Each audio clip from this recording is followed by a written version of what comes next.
네. 서양이 우리나라에 그 침략한 적이 있었습니다. 최초의 그 서양인들이 서구 열강 제국주의가 그 조선에 그 침략을 했었는데 프랑스와 그 미국이 이제 우리 그 강화도, 인천, 그래서 한강 수로를 타고 그 들어온 적이 그 있었습니다. 그때 그 병인년, 뭐 신민년, 그래서 병인양요, 신미양요로 우리에게 많이 알려져 있습니다. 이러한 그 서양의 침략의 그 원인이 되었던 것은 그때 당시 어떤 서구 열강의 제국주의 정책에 의해서 어떤 그 개항의 목적 또는 어떤 식민지의 목적 이런 것을 통해서 많은 나라들을 이제 식민지화를 했습니다. 근데 우리 그 조선에 들어왔던 이 프랑스 군과 이 미군은 약간 성격을 좀 달리 합니다. 어떤 그 식민지를 그 침략 차원에서 들어왔다기보다는 어떤 그런 이 보국의 응징 이런 차원에서 이 조선을 이제 침략하게 됐습니다. 이 박병선 그 박사의 어떤 의궤를 되찾아 오는 것, 그리고 그 직지심체 요조를 발견해서 세계에 우리가 금속활자본을 서양에 있는 구텐베르크보다 73년인 앞에 이미 만들어졌다는 것들을 밝히지 않았습니까? 이제 바로 이 강화도에 있는 외교장각 도서를 가져가게 됐던 바로 그 전투, 그 전쟁이 병인양요였습니다. 우리 그 조선에는 그 병인양요가 이루어지기 바로 전에는 어떠한 그 사회적 분위기였냐면은 천주교도인들을 박해를 했습니다. 이 천주교인들의 박해는 정조 때부터 본격적으로 시작됐습니다. 그래서 정조 이후로 그 순종, 그리고 뭐 헌종, 그리고 고종 이렇게 그 이후로 계속해서 천주교도들을 이제 박해를 이제 가했는데 어떤 그런 천주교도를 박해를 가했을 때 그때 당시에는 어떻게 보면 어떤 정치적인 정쟁 간의 이러한 그 문제로 인해서 더욱더 박해가 그 심했었습니다. 그런데 바로 병인년에 그 벌어진 그 박해, 병인 박해는 약간 성격을 좀 달리하는 것이죠.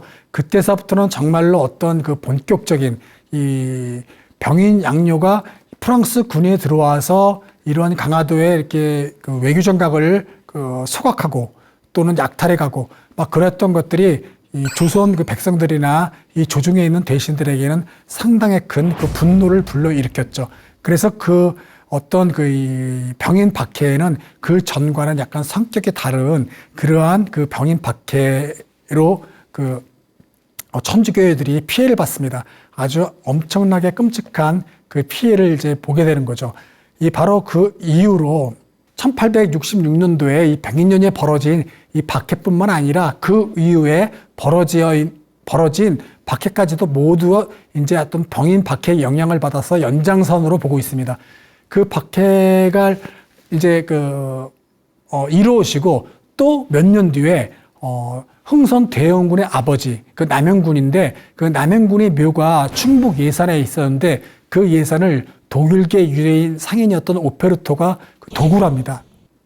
그러니까 이 조선의 유교적 사회에서 바로 조선의 가장 그 실권자인 흥선대원군의 아버지 그리고 왕의 할아버지죠. 그 묘를 도굴해가지고 그 일당들이 다 잡혀인 겁니다. 그래서 오페르토 일당들이 다 막 참수당하고 또 그 길을 안내했던 조선인들도 다 이제 몰살납니다. 그러니까 그것을 이렇게 안내하고 그거를 협력했던 사람을 또 이제 천주교인으로 낙인을 찍어가지고 그 당시에 천주교인들이 또 모조리 또 이렇게 이제 죽는 그러한 또 이제 일이 발생합니다.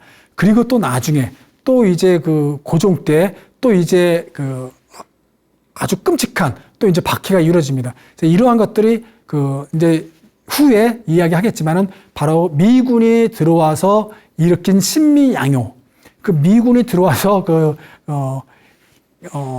전투가 벌어졌는데 그것마저도 천주교도인들의 어떠한 역량에서 이루어진 거다라고 간주하고 그 이후에 또 이제 박해가 가해지는 거죠. 이렇게 1860년도 이후에 박해가 세 차례에 걸쳐서 아주 많이 그 천주교들이 죽어나갑니다. 그래서 이 당시의 박해 때문에 조선에서는 제대로 이 천주교인들이 교세를 펼치지 못했다. 그때 독실한 천주교도인들이 다 죽어가지고 이 천주교들이 교세가 확장되지 못했 이유가 가장 바로 이 박해 때문에 그랬다라고 지금도 이야기하고 있습니다. 이렇게 박해를 받게 된 이유에 대해서는 이 천주교도에서 그 이야기하는 종교적 사상이 보면은 바로 신분제를 부정하고 왕권을 위협하는 사상으로 인식되었기 때문입니다. 우리 조선은 이 양반과 그리고 중인과 뭐 천민 또 뭐 노비 이렇게 막 그 상하가 아주 엄격하게 구분되어 있습니다. 그런데 천주교회는 하나님 아래에 모두가 평등하다라고 이렇게 이제 그 주장을 하고 이렇게 백성들에게 서포교를 하는 것이었죠.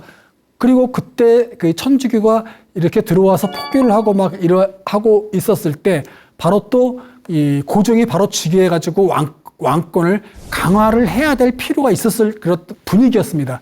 그랬는데 바로 그 어떤 신문제, 그 조선사회를 체제를 유지하는 그 신문제를 부정하고 하나님 밑으로는 다 평등하다고 이야기하는 것이었죠. 그리고 또 제사를 부정했지 않습니까?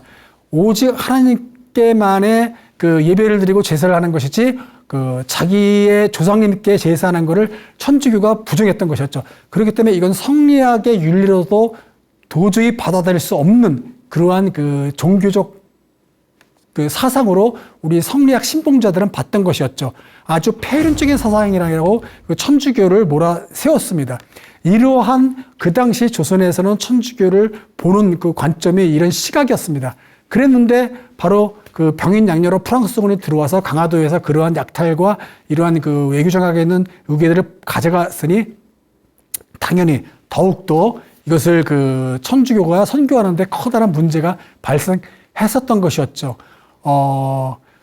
어쨌든 그런 이 박해가 이렇게 이제 이루어지고 또 그 천주교를 바라보는 우리 그 조정이나 일반 백성들의 관점도 이러한 선택을 하고 있었는데, 이렇게 박해를 하게 된 데에는 또 이제 국외적인 그 문제도 있었습니다.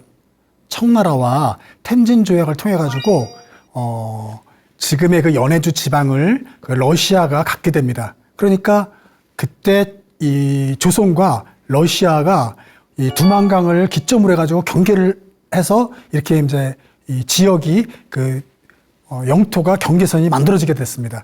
이제 그렇기 때문에 러시아는 남하 정책으로 조선의 어떤 수교를 통해서 통상을 요구하고 들어오려고 하고 있었을 때였습니다.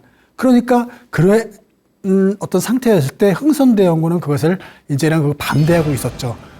그랬기 때문에 이 흥선대원군은 바로 이제 이 조선에서 프랑스의 선교사들이 들어와서 포교 활동을 하고 있으면서 흥선대원군에게 제안을 하는 겁니다. 만약에 이 프랑스와 이렇게 그 수교를 맺고 그리고 이렇게 이제 그 포교 활동을 자유를 허락해주면 우리가 프랑스가 이 러시아의 남하 정책을 막는 데 도움을 주겠다. 그러니까 흥선대원군 입장에서는 상당히 쏠깃했다고 합니다. 그래서 흥선대원군은 러시아의 남하 정책을 차단하고 프랑스의 선교 활동을 갖다가 보장해주는 쪽으로 생각을 하고 있었다고 합니다. 그랬는데 이 북경에서 어떤 그 연락이 왔습니다. 그 연락이 왔는데 그 연락이 뭐냐면은 북경에서 영불연합이 군이 북경을 아주 그냥 그 약탈과 사육을 아주 잔인하게 저질렀다라는 그 보고가 들어왔던 것입니다. 그래서 흥선대원군은 마음이 이제 흔들리기 시작했고 이 조선의 이제 조정에서는 이 프랑스군을 믿을 수가 없다. 그래서 더욱더 이 흥선대원군에 갖고자 했던 프랑스와 이 같이 수교하려고 했던 어떤 이러한 것들을 갖다 흥선대원군도 생각이 바뀌게 됩니다. 이제 이러한 것들이 바로 흥선대원군이 이제 정치적인 선택으로 이제 그 천주교회를 박해하게 되는 겁니다.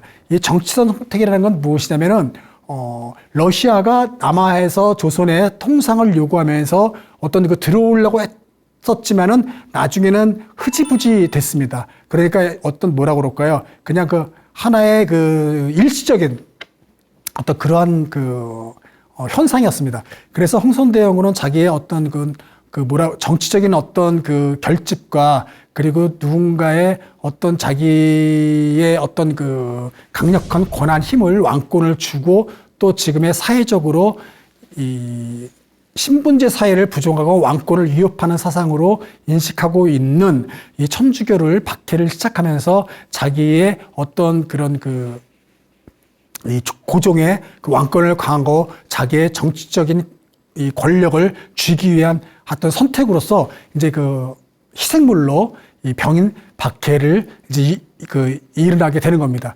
이렇게 이제 그 병인 박해가 이제 본격적으로 홍선대원군의 정치적인 선택으로서 이루어지는 것이죠. 그래서 프랑스와 어떤 수교를 제의했던 이 승지 남종삼을 이제 처형하게 됩니다. 프랑스 신부를 이제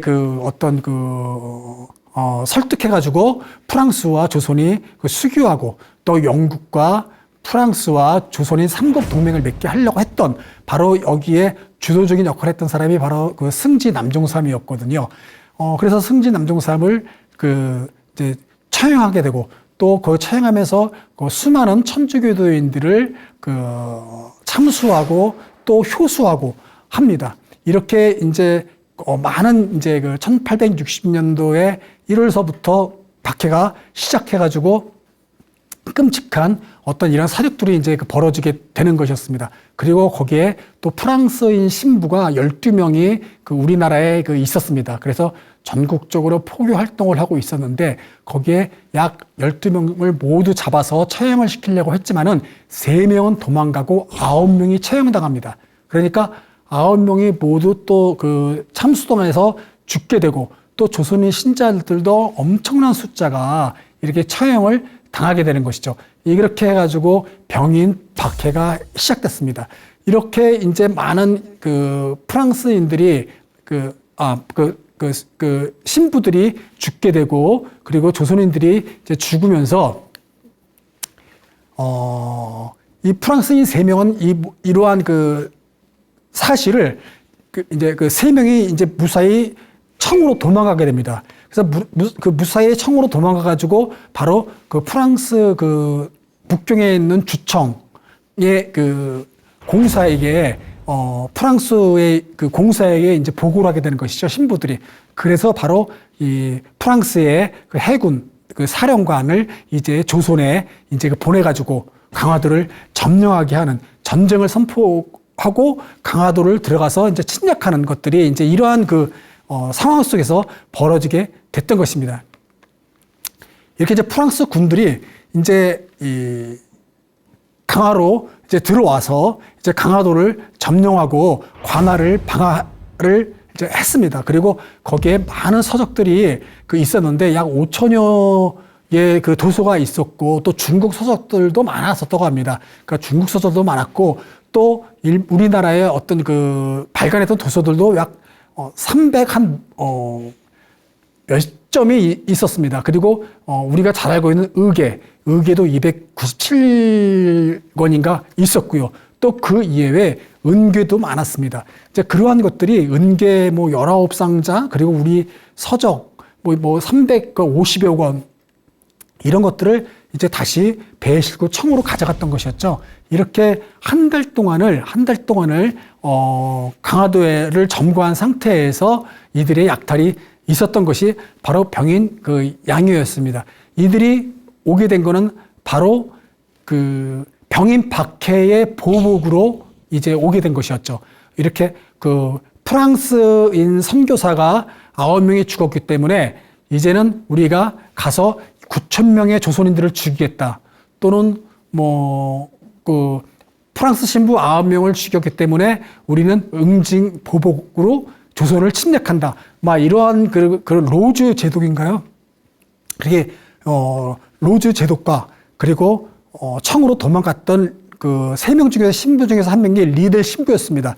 그 리델 신부와 그 로즈 제독의 그 배에 그 타고 같이 이제 그 와서 이렇게 이제 약탈과 이렇게 방화와 이런 것들을 저지르게 됐던 것들이 바로 이제 병인 그 양료였습니다. 그래서 이 병인 양료에서 프랑스군이 오히려 이 격퇴를 당하게 됩니다. 처음에는 한 달 동안 그 점거하고 있었지만은 다시 우리 조선 그 수병에 의해서 그들을 이제 그 전투가 벌어졌는데 그 전투에서 그 프랑스군이 아주 많이 그 사상을 내고 우리 조선군은 아주 적은 숫자의 어떤 그 사장사만 발생했습니다. 이러한 로 이제 인해서 강화도가 이제 그 점령을 당해 됐던 것은 바로 서양 열강이 어떤 침략에 대한 이제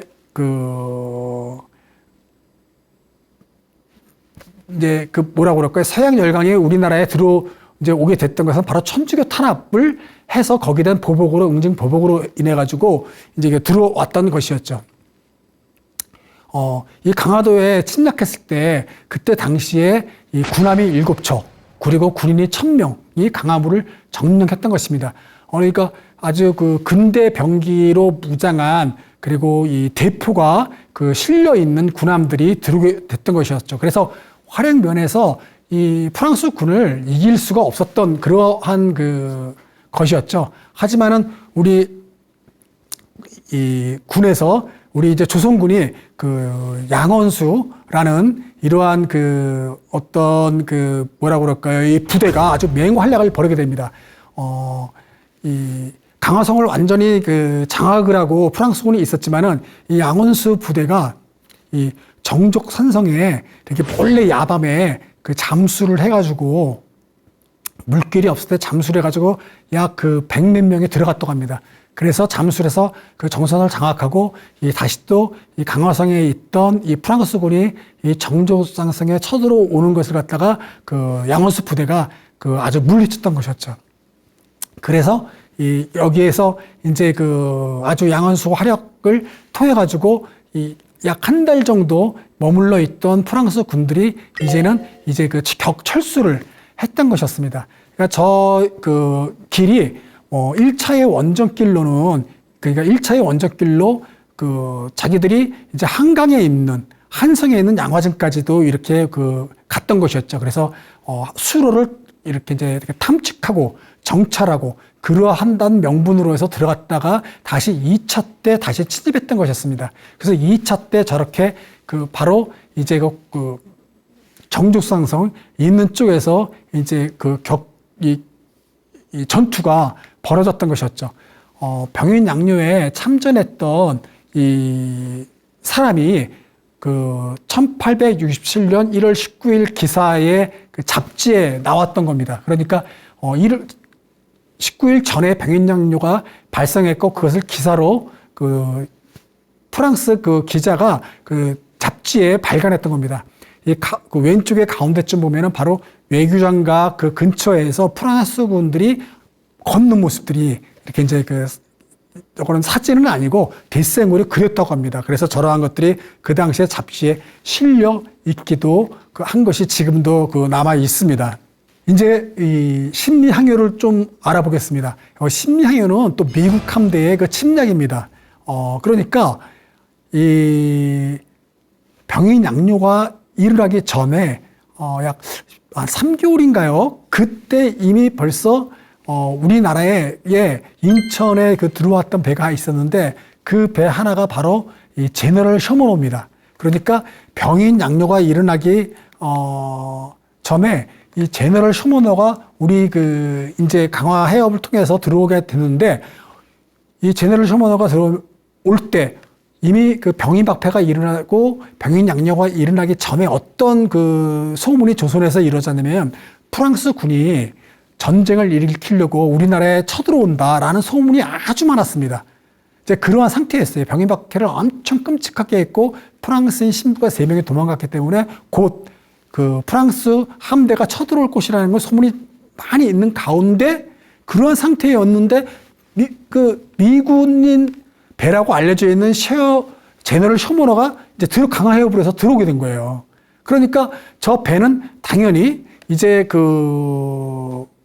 처음에는 프랑스의 함대로 알고 있었던 것이었죠. 하지만 그 배, 저널 셔머너가 들어올 때 이제 그 밝히기를 영국인 상사에 위탁된 미국인 소유의 배다라고 이제 나중에서야 저널 셔머너가 돌아가고 나서 나중에 또 신미 양요가 벌어지고 나중에서 이제 알려지게 됐던 것이었습니다.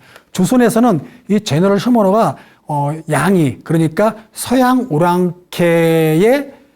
오랑캐를 동반한 중국의 해적선으로 이렇게 알고 있었다고 해요.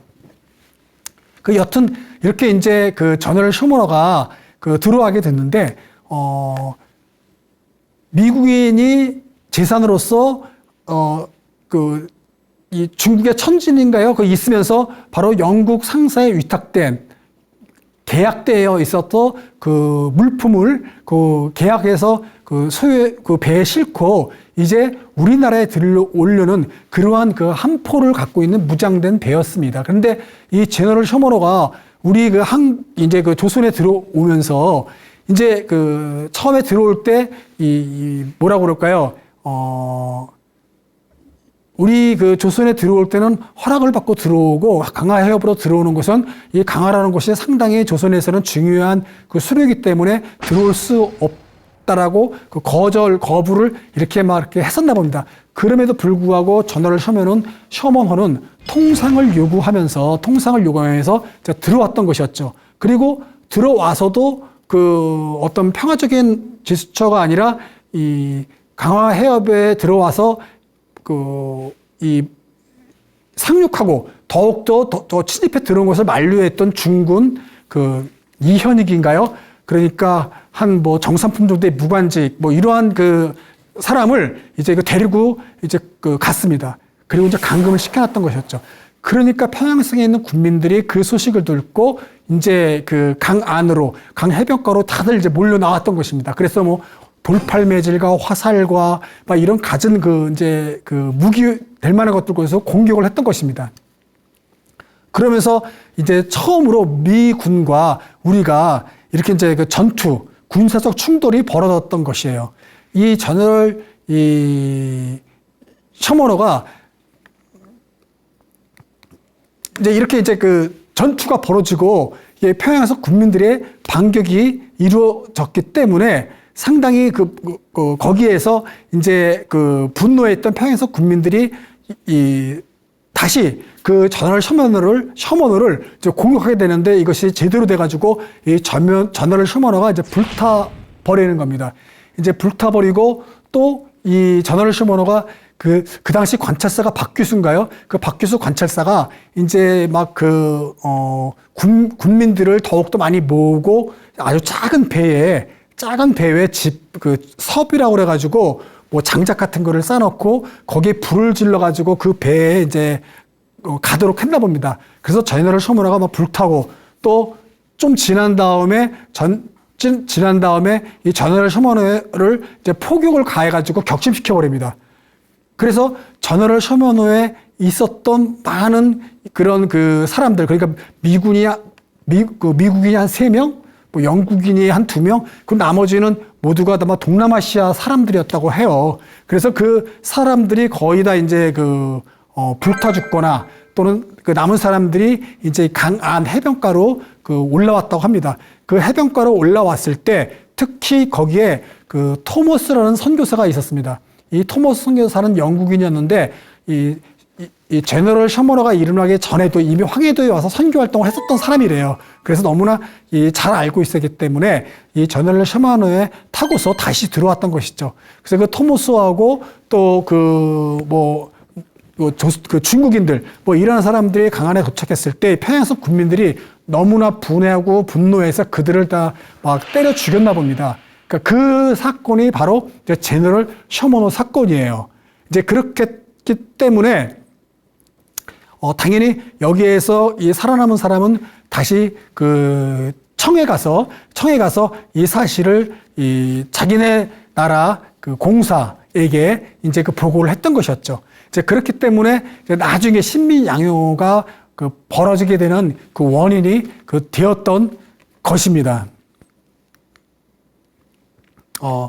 이래서 이 박규숙 관찰사는 흥선대원군의 아주 그냥 그 총애를 많이 받았다고 합니다. 그래서 그 당상관까지 올랐다고 합니다. 이렇게 그 제너럴 셔머너에서 이제 이 조선과 처음으로 이러한 그 충돌이 발생됐고, 또 여기에 대해서 처음으로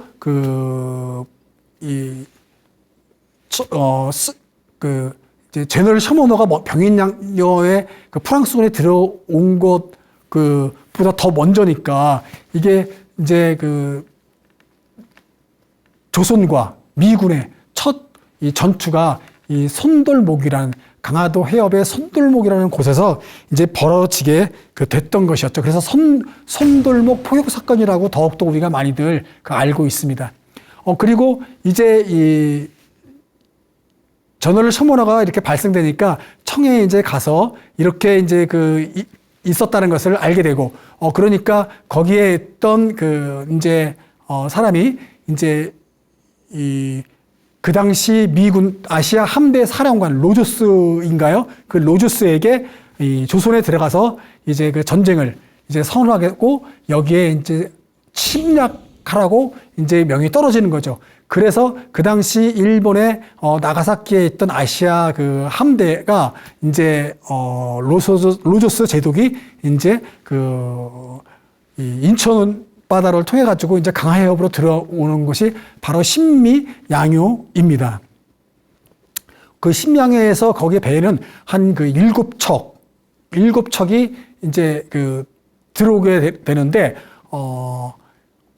군함 5척이 들어오게 되는 겁니다. 그래서 이 군함 5척에는 대포가 약 85문이나 적재해 있었다고 해요. 그리고 얼마나 완전 무장한 상태, 그리고 수혜병이 약 1230명이 실려 있었다고 합니다.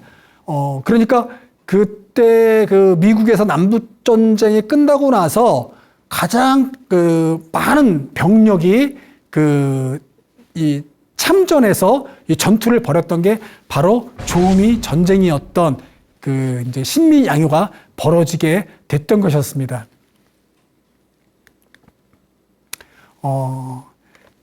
이 조미 간의 전쟁 발생 전, 방금 말했던 발생 전에 이런 관찰사 박규수가 이렇게 최초의 군사적 충돌로 벌어졌던 것이 손돌목 포격 사건이죠. 그래서 이제 뭐라고 그럴까요? 어떤 손돌목 포격 사건으로 인해 가지고 그들이 이제 제너럴 셔머너가 완전 이제 격침되고, 그 다음에 진짜 이제 군사적 충돌이 아니라 이제 전쟁이 발생해야 되는 것이죠. 그래서 조선과 이제 미군이 전쟁이 발생되는데, 그 전쟁이 바로 이 초지진에서, 그리고 덕진진에서, 광송보에서 이제 벌어지게 됩니다. 이 방금 말했던 그러한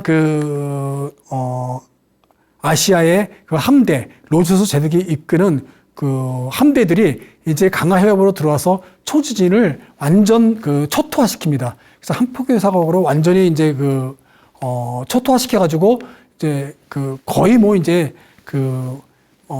점령지가 됐고요. 그 다음에 또 덕진진을 바로 초토화시킵니다. 그러니까 덕진진도 초토화시키고, 또 그 다음에서 이제 광송보를 이제 함포를 쏴가지고 초토화시키고 상륙작전을 벌이는 것이죠. 그래서 이 광송보에서 상륙작전을 벌이면서 이제는 거기서 많은 이제 사상자가 발생되고, 미군과 우리가 이제 처음으로 이제 이 전투가 이제 벌어지게 되는 것입니다. 이제 이 손돌목에서는 단순하게 군사적 충돌이었다면, 이 조미전쟁은 정말로 미군이 함대가 들어와서 우리의 강화도에 있던 병사와 이제 전쟁이 발생되는 것이었죠. 이때도 미군의 함대가 들어왔을 때, 이때도 당연히 미군은 이렇게 이제 어떤 강화해협의 어떤 수로를 탐색하고 또는 측량하고, 이러한 것들이 계속 먼저 사진에 이루어져서 다 이제 어느 정도의 준비를 다 했다고 합니다. 그리고 나서 이 뭐라고 그럴까요? 이 명부는 이 통상 조약을 요구하고, 그리고 개항을 요구했다고 합니다. 그래서 조선이 너희가 개항을 해서 우리 미군이 미국이 이제 무역을 할 수 있도록 그 통상 교육을 할 수 있도록 만들어달라고 하셨다고 합니다. 그러나 조선 정부는 반대를 했었던 것이었죠. 그 당시에 그 미국은 이제 이 손도모 포효 사건으로 그 전열을 셔먼호 사건으로 해가지고 어떤 그 조선의 대표와 협상하고 그리고 손해배상을 하고 그리고 사과를 요구했다고 합니다. 근데 조선에서는 주중에서는 다 받아주지 않았죠. 강화는 상당히 조선에서는 중요한 길목이었기 때문에 그 어떤 그 주권 침해, 영토 침략이라고 우리 허가 없이 들어오는 것은 그런 영토 침략과 주권 침해라고 해가지고 상당히 강력하게 나갔습니다. 그래서 이제 이러한 충돌이 생겼던 것이었죠. 이제 그 충돌이 발생하고 나서 이제 광성부에서 대대적인 이제 전투가 벌어졌던 것입니다. 이렇게 그 손돌목에서 이렇게 이제 보시면은 이제 위치상 보면은 바로 이 강화도와 그리고 이제 그 내륙에 있는 김포죠.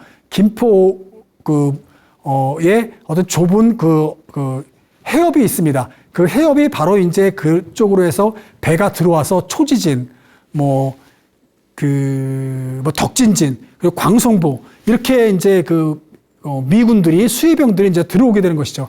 그래서 이 광성보에서 이제 바로 전투가 벌어진 것이 바로 이제 조미 전쟁이 이제 벌어졌던 것입니다. 바로 이렇게 이제 여기에서 강화도와 이 김포 그 사이에서 전투가 벌어지는데, 우리 광성보에서 상당히 큰 혁혁한 전투를 벌여서 공을 세우지만 결국은 우리 조선군들은 거의 처참하게 이제 패전하게 되고 전사를 이제 하게 됩니다. 이 사진 같은 경우는 이제 국외소재문화재재단에서 이제 책자를 이제 내가지고 거기에 이제 들어있는 사진들인데, 그 당시에 공병대 또는 포병대 그리고 사진 촬영반 이렇게 아주 중대별로 이렇게 이제 수륙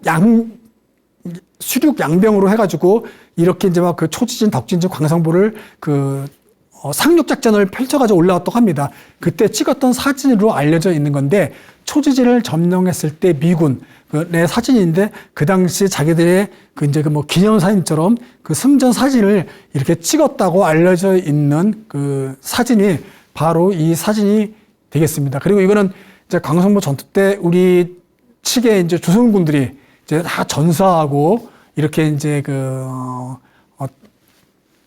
잔인한 이러한 모습으로 이렇게 이제 누워 있는 것들이고요. 이렇게 광성보 전투에서 이 전투에 참전했던 윈필드 슐리라는 이 당시에 미군의 소령이 있었습니다. 이분이 이제 회고록을 남겼습니다. 그 회록을 남겨가지고 그 회고록에 남겼던 것에 나오는 이제 글인데, 이 글을 보면 우리가 그 당시 광성보 전투에서 어떠했는지, 우리가 전쟁의 어떤 끔찍했던 내용을 좀 간접적으로도 알 수 있을 것 같습니다. 조선군은 그들의 진지를 사수하기 위해 용맹스럽게 싸우다가 모두 전사했다. 아마도 우리는 가족과 국가를 위해 그토록 용감히 싸우다가 죽은 국민을 다시는 볼 수 없을 것이다라고 이 윈필드 슐리라고 이 당시에 회고록을 쓸 때는 해군 제독이 됐다고 합니다. 그래서 그때 광성보 전투에 참전했던 조선군들이 미군의 어떤 함포와 최신식의 무기들을 갖고 그들과 전투를 벌였던 모습들을 봤을 때 얼마나 어떤 생각을 갖고서 이 조선군을 봤을지 알 수 있었을 것 같습니다. 우리 조선군은 적은 소총과 그리고 이 화살과 칼과 창이었을 때지만, 여기는 아까도 함포의 85문인가요? 대포와 그리고 1230명의 수해병, 그리고 또 이 최신식의 어떤 병기들을 갖고서 들어왔기 때문에 그것을 우리 조선군이 사실은 어떤 싸움에서 어떤 승산과 대적할 만한 어떤 그런 병기가 아니었음에도 모두 거의 다 전사를 이때 했던 것이었죠. 그래서 그 미군은 거의 전사자도 한 자리 숫자, 뭐 사상자가 뭐 그랬다고 합니다. 그리고 우리는 약 350여 명의 그 전사자가 그 발생했던 것이 바로 광성보 그 전투였었습니다. 이때 우리 어제연인가요? 그때 당시 광성보에서 전투를 벌일 때 이 수자기가 있었습니다. 그 수자기라는 건 뭐냐면은 장수의 깃발이에요. 장수자에 숫자가 써 있는 깃발이라는 단순한 그 뜻이지만 그 수자기는 이 대장의 본진에 꽂는 깃발입니다. 근데 이 미군이 광성보를 함락하고 이 어제연의 장군의 깃발을 이제 그러니까 승전품이라고 그럴까요? 그거로 이제 자기들이 전리품으로 가져갔습니다. 그때 이제 콜로라도 호라고 그래가지고 이 콜로라도 호에 이 자기들이 빼앗은 이 수자기를 이제 걸려고 하는 모습인지 저 모습을 이제 그때 당시에 참전했던 병사가 찍었던 사진이 지금까지도 기록 사진으로 남아 있습니다. 그래서 이것을 우리가 지금도 볼 수 있고요. 그 사진에 바로 이 숫자가 써 있습니다. 그래서 광성보 전투 때 미군은 성조기를 달고 이 수자기는 내렸다고 합니다. 자, 이렇게 어제연 장군의 깃발이 이제 콜로라도 호로 실려가지고 미국으로 건너가게 됐습니다. 그래서 미국으로 건너가가지고 이 수자기는 해군 박물관에 있었다고 해요. 그래서 해군 사관학교인가요? 해군 사관학교에 가서 거기에 박물관에 전시됐다고 합니다. 진열장에 들어가게 됐고요. 거기에서 들어갔었고, 근데 그 수자기가 거기에 있다는 것을 우리 측에서 이제 알고 그것을 이제 반환받기 위해서 이제 해군 박물관에도 연락하고 미군 측에도 연락하고 많이 그랬었다고 합니다. 그래서 결국은 그 수자기를 받기 위해서 우리 측 정부에서 가게 돼서 그것을 받게 하려는 어떤 방법들을 이제 조언을 받고 이제 저 수자기가 136년 만에 고국으로 귀환하게 된 겁니다. 그 귀환할 때도 당연히 미국에서는 그냥 우리에게 주는 게 아니라 문화재의 어떤 그런 보호에 의해서 우리와 협의를 하고 뭐 이러한 것이 그들의 법상 안 된다 봅니다. 왜냐하면 저 깃발은 문화재법이 아닌 바로 전리품으로 이렇게 또 이제 그들의 어떤 법적 규정에 의해서 전리품으로 취급받았기 때문에 그것을 줄 수가 없는 그랬었나 봅니다. 그래서 어제연 장군의 깃발 수자기도 당연히 그냥 우리가 가져온 것이 아니라 장기 임대 방식으로 해서 136년 만에 가져오게 됐던 것이었죠. 그래서 2007년도에 저 어제연 장군기 바로 수자기를 우리가 이제 받게 됐고, 그것을 이 5년인가요? 그렇게 2년인가 5년인가 이렇게 이제 장기 임대 형식으로 해가지고 갱신하면서 이것을 우리가 이제 받았고요. 지금 원래 있었던 강화도의 역사 박물관에 이제 전시돼서 그쪽에서 보관돼 있게 되었습니다. 이렇게 어제연 장군기도 바로 신미양요 때 전리품으로 약탈당했다가 136만에 돌아오게 됐던 것이었습니다. 이렇게 병인양요와 신미양요는 어떠한 응징보복의 어떤 그러한 원인으로 해서 그걸 명분으로 해가지고 우리나라에 들어왔었고, 결국은 신미양요로 미군은 들어와서 결국 동남아시아의 많은 일본도 마찬가지였지만 개항을 했지만 결국 우리나라는 미국이 개항을 하지 못한 실패한 사례로도 남겨져 있습니다. 네, 이것으로서 서양의 침략, 신미양요와 병인양요 강의를 마치도록 하겠습니다.